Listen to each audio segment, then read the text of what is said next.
Oi, oi, você aí do outro lado.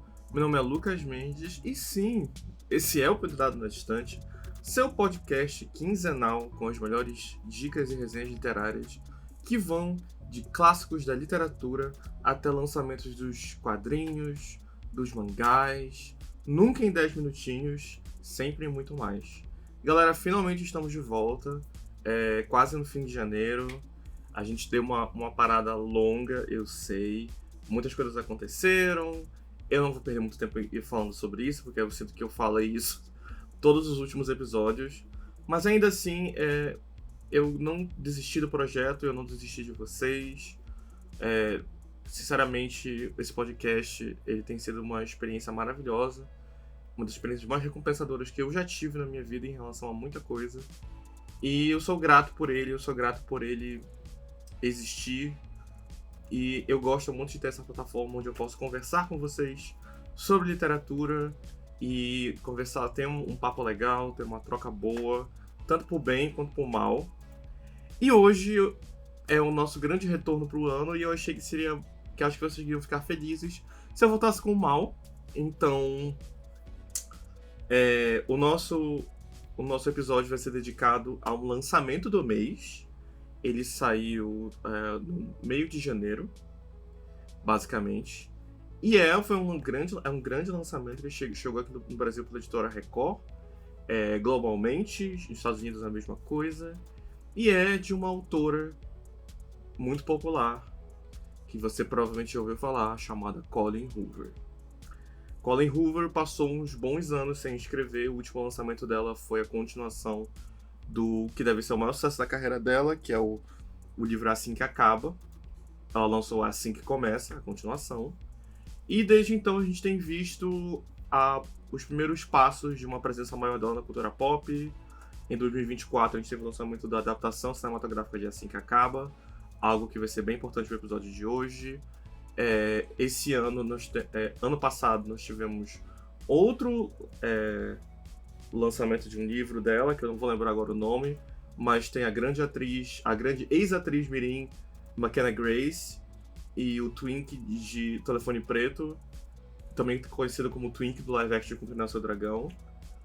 E esse ano nós vamos ter mais duas adaptações dela, inclusive uma de Verity, que foi a grande investida dela no suspense, e que é o gênero que nós vamos estar lidando, embora eu vá dizer que não é exatamente também. Mas a gente vai chegar nessa parte logo logo. Então, galera, eu não gosto da Colleen Hoover. Eu não gosto dela como pessoa e como autora eu acho ela pior. Mas eu pensei, preciso de audiência e preciso falar de alguma coisa que esteja crescendo, que esteja grande. Acabou que esse livro lançou. E aí eu pensei assim, será que eu quero me submeter a ler uma coisa da Colleen Hoover mais uma vez? Não sei. Realmente não sei. Não sei se eu tenho essa coisa. Mas eu pensei, eu preciso. Eu li e agora eu quero contar pra vocês o meu testemunho de sobrevivência. Porque eu sobrevivi a esse livro horroroso. E bom, sobre o que esse livro horroroso fala?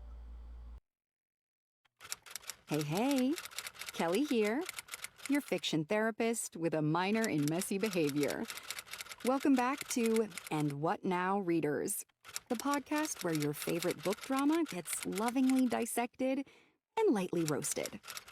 And I'm Micah, your literary, and sometimes television, gossip sommelier. Sommelier? Kelly laughs. You don't even drink wine. Who needs alcohol when you can get drunk on shit like we have for you today? Ugh, I love... Ele vai falar, a sinopse basicamente oficial, ela é relativamente direto ao ponto.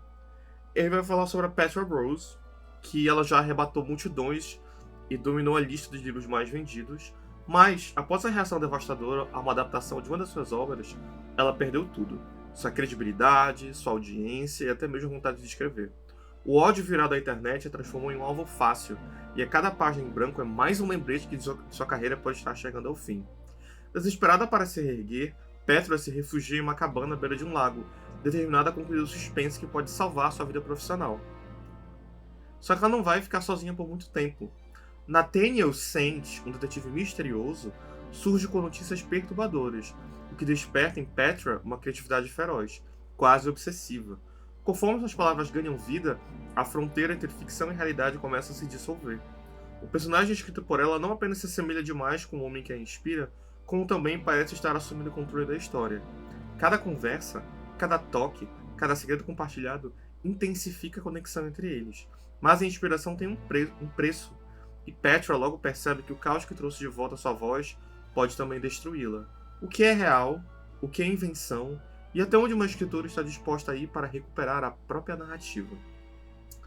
Galera, assim, primeiro, esse livro, o motivo de eu ter detestado esse livro por inteiro é que eu acho que primeiro, ele não é um livro. Ele é um grande informe publicitário da própria Colleen Hoover sobre como toda a polêmica de Assim que Acaba, o filme, não foi culpa dela. E como ela é a grande vítima da situação. O que é muito irônico quando nós temos uma pessoa que foi atacada, que foi a Blake Lively. Mas enfim, todo esse livro, ele existe com esse propósito. Lucas, por que você está dizendo isso? Afinal, tem todo um disclaimer logo no começo do livro, onde ela fala que esse livro não é baseado em nada e que não é para as pessoas pensarem que ela está ventilando algo da vida real na história, mas ela está. Ela faz isso o livro inteiro. Claro, ela usa de artifícios para parecer que não. Por exemplo, esse livro, ele não é um trabalho 100%... ela teve essa ideia agora. Não. Ele é uma reimaginação de um conto que ela lançou como uma antologia de uns 5 anos atrás, que é um conto relativamente popular entre o fandom da Colleen Hoover. Ela resolveu transformar esse conto em um romance, inteiro, que eu acho que justamente para conseguir um tico mais de boa vontade, sabe? Meio que dar uma reintrodução. E ela faz todo esse aviso dizendo que, gente, é só uma coincidência, porque eu sou uma escritora que estou escrevendo agora neste livro sobre uma escritora. O problema é que, no primeiro capítulo, no segundo também, ela faz essas inúmeras referências de coisas extremamente específicas sobre como as pessoas estão discutindo, como as pessoas estão abordando a coisa da adaptação. Ela culpa o produtor, ela culpa o diretor, e vai para um caminho, e vai para um lado. E caso você não saiba, eu vou fazer um resumo bem direto sobre toda a grande tempestade de bosta que foi em 2024. Saiu essa adaptação de É Assim que Acaba, dirigida pelo Justin Baldoni, que é conhecido por ser o MC Jane the Virgin. E foi uma grande polêmica por causa que teve toda uma questão sobre que a Blake Lively usou o fato dela ser a protagonista e a produtora e de ser também esposa do Ryan Reynolds. Isso foi o que ele falou, o diretor, para poder interferir na adaptação do filme, para trazer música do Taylor Swift, para ter um corte só dela, para suavizar a violência doméstica e para explorar o romance. Caso você não saiba, É Assim que Acaba é um livro sobre violência doméstica, mas também é um romance, se isso faz algum sentido.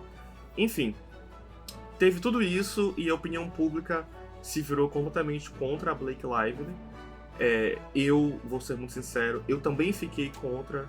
A campanha funcionou comigo e eu achava na minha cabeça que realmente ela era a grande vilã da história, o que automaticamente é um erro, né? É muito fácil a gente cair nesse tipo de armadilha.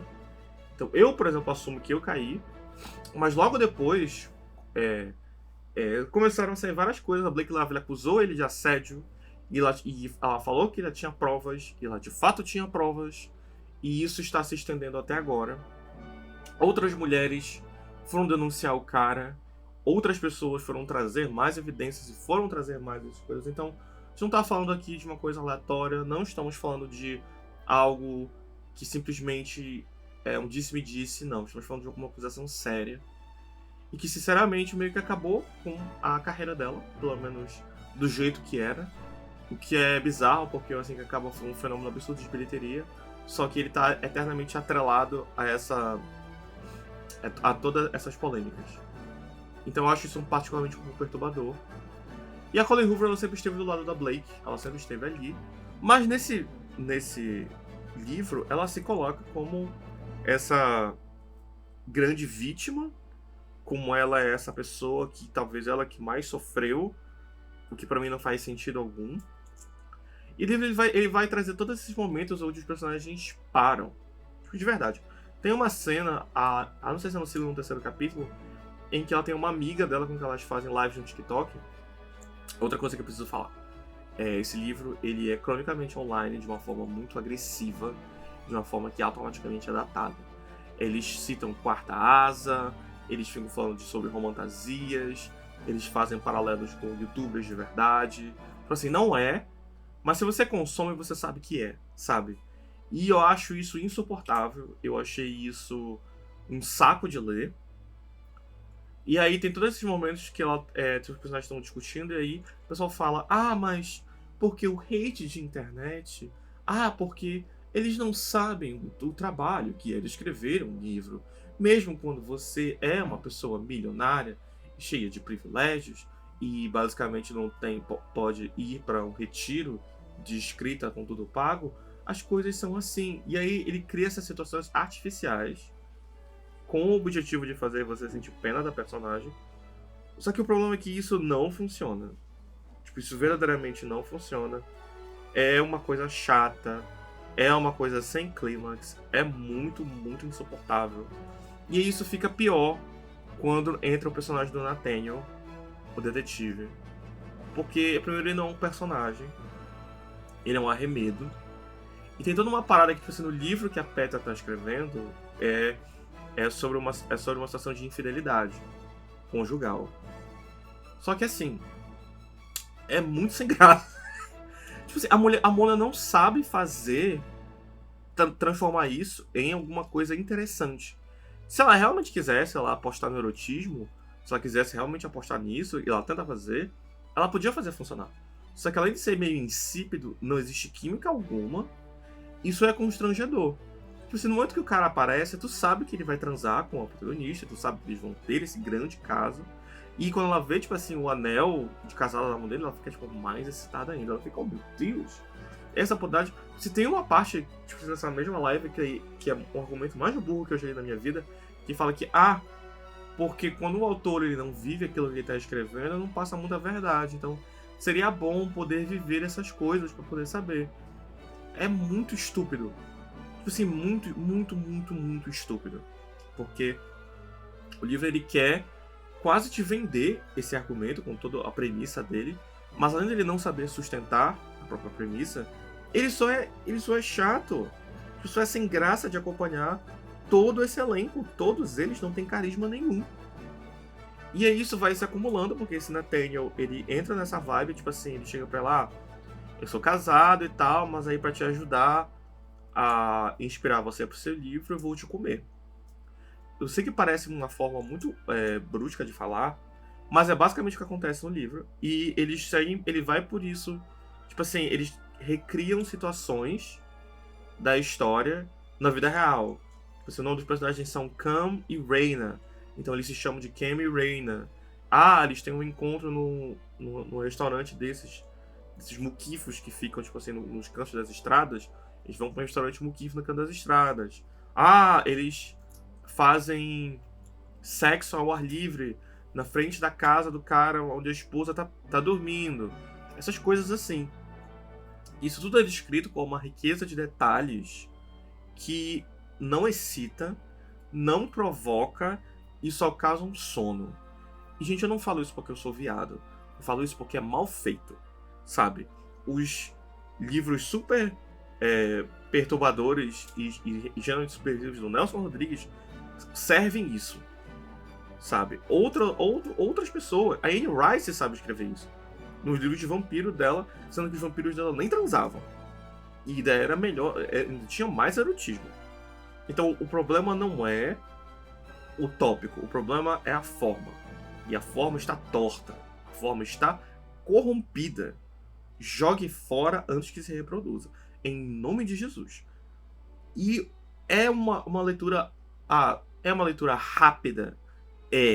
Mas sendo muito sincero, ela só se estendeu por mais de 2 dias, porque ler cada capítulo desse livro era como pegar uma navalha, enfiar no meu saco e ficar girando.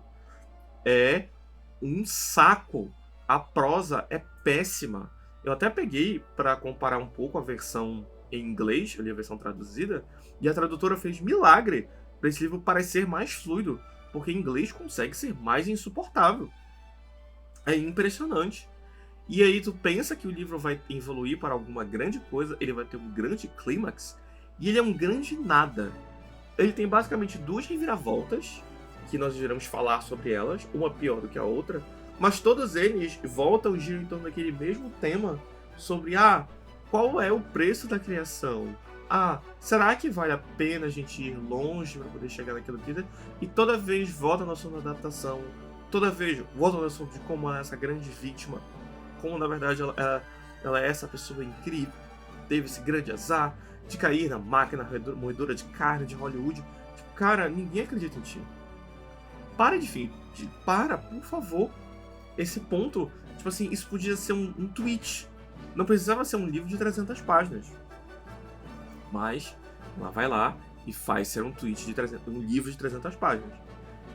E o jeito como isso vai crescendo... O livro não tem suspense, o livro se vende como um thriller, mas ele falha porque ele não tem suspense, e ele falha como romance também, porque o romance é um saco, a Petron é uma protagonista insípida, e o cara, ele é um buraco de papel.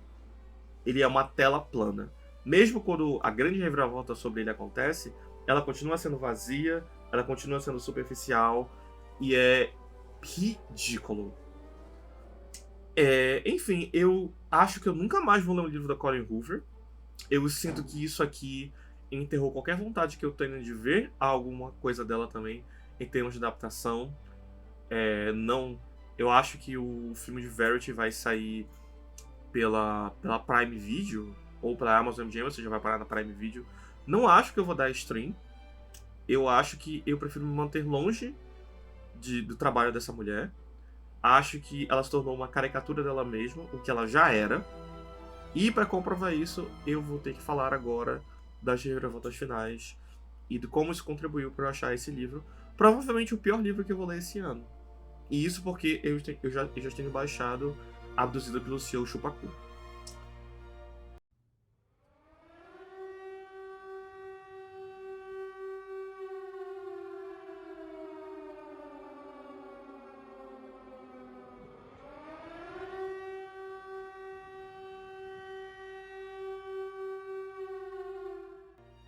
Enfim, galera, vamos falar de não artistas, não é mesmo? O livro ele tem dois grandes momentos. O primeiro momento é quando você descobre que a Petra também é casada, porque o marido e os dois filhos dela chegam na cabana, no retiro que ela faz, e aí, logo depois dela ter transado sem camisinha com o Nathaniel, e como foi, tipo assim, a melhor noite da vida dela, como foi a melhor coisa da vida dela. E aí, nessa mesma noite, tipo assim, o cara, ele fica na janela e quando ela tá, tipo, nas atividades com o marido dela, ele tá observando ela, então ela chega ao seu grande clímax, olhando pro cara, imaginando que é ele, e o marido vê, e e pensa que na verdade é pra ele. É tão ruim, é tão mal feito, é tão, juro, sabe? Eu não consigo imaginar ninguém ficando molhado lendo isso. E o pior, porque eu acho que o livro ele acha que isso sabe, eu sou o Marquês de Sade. Não, você não é. Eu juro pra vocês. Negócio feio. Feio. Chulo. E aí piora quando a gente chega, claro, na grande revolta do livro, em que você vai descobrir que o Nathaniel Sent não existe, obviamente. Só que eu pensei que ia ser uma parada meio, tipo assim, era tudo um sonho, ou, tipo assim, todas as cenas de sexo, na verdade, ela tava se masturbando, e ela entrou nesse estado de delírio, e aconteceu uma parada horrível, e aquilo eu pensei que ia ter uma revolta assim, que seria muito clichê, seria muito batida, mas teria, sei lá, algum tipo de esforço da parte da Colleen Hoover. Mas não. O grande twist é que o cara, ele é um roteirista, e não apenas um roteirista, ele é um fã maluco. Ele é um fã maluco do TikTok da Petra, que como ele mandava algumas DMs pra menina que é amiga dela, ele pegou da menina uma ideia dele ir na casa dela e fazer esse grande joguinho e criar todo esse personagem pra ajudar a Petra a escrever. Eu não estou brincando, gente. Esse é literalmente o grande plot. E aí ele até fala pra ela, eu não vou falar pra ninguém, não vou falar pro seu marido, mas a minha condição é que você dedique o livro pra mim. E aí ela dedica o livro pra ele, porque ela consegue escrever o livro, ela transforma um livro sobre isso. O nome do livro, inclusive, também é Mulher em Queda. E aí o marido dela fica, nossa, quem é esse sente que você dedicou? E ela fala assim, é porque eu fiz um sorteio e ele ganhou, e o prêmio do sorteio é dedicar o livro pra ele. Gente, que isso? E o marido ainda acredita. Gente, e aí o livro ainda tem a pachorra de terminar com um gancho em que alguém, uma pessoa misteriosa, faz de novo reserva, né, a cabana de novo daquilo, e aí ela recebe esse e-mail anônimo e fala assim: chegou a hora de nós planejarmos seu próximo livro. Desculpa, cara. Desculpa.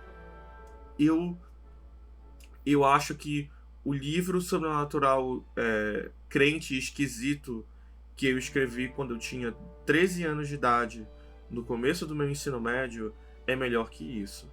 E olha que esse livro que eu estou falando, que eu fiz, é a pior coisa que eu já escrevi na minha vida.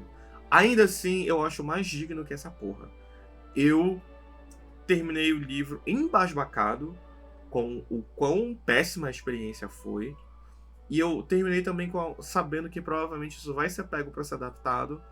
E vão colocar, sei lá, o padrão número 5 e a mulher ruiva genérica número 3 para serem os protagonistas. E por algum motivo insondável isso vai vender muito, mesmo com todo mundo assistindo e falando, nossa, que merda. Isso me chateia. Eu sinto que a gente tá entrando num momento apocalíptico e que o entretenimento deveria ser pelo menos um pouco mais um pouquinho melhor. Nem mais elevado, melhor, sabe? Essa ideia de que a gente não pode se divertir com coisa boa é uma falácia. Você pode se divertir com coisa boa. O problema é que isso não é bom. Isso é satânico. E eu espero nunca mais colocar os meus olhos e gastar o meu tempo e a minha paciência com esse livro. É horroroso. Enfim, galera. Perdão a energia já assim meio agressiva, mas eu realmente precisava ventilar o quanto eu detestei esse livro horroroso. E aparentemente as pessoas adoram quando eu entro nessa vibe. Gostaria de agradecer você pela sua audiência. Não vou tomar mais tempo de vocês, ninguém merece ficar ouvindo porcaria por muito tempo. Mas obrigado a todo mundo que me acompanha, que continua me apoiando, perguntou cadê o podcast. Vocês são muito queridos, vocês são muito especiais pra mim e vocês são muito importantes na minha vida. Meu nome é Lucas Mendes. Esse foi o Pendurado Estante dessa semana. Nós estaremos muito mais ativos, eu prometo. Vamos estar muito mais. E a gente se vê logo logo.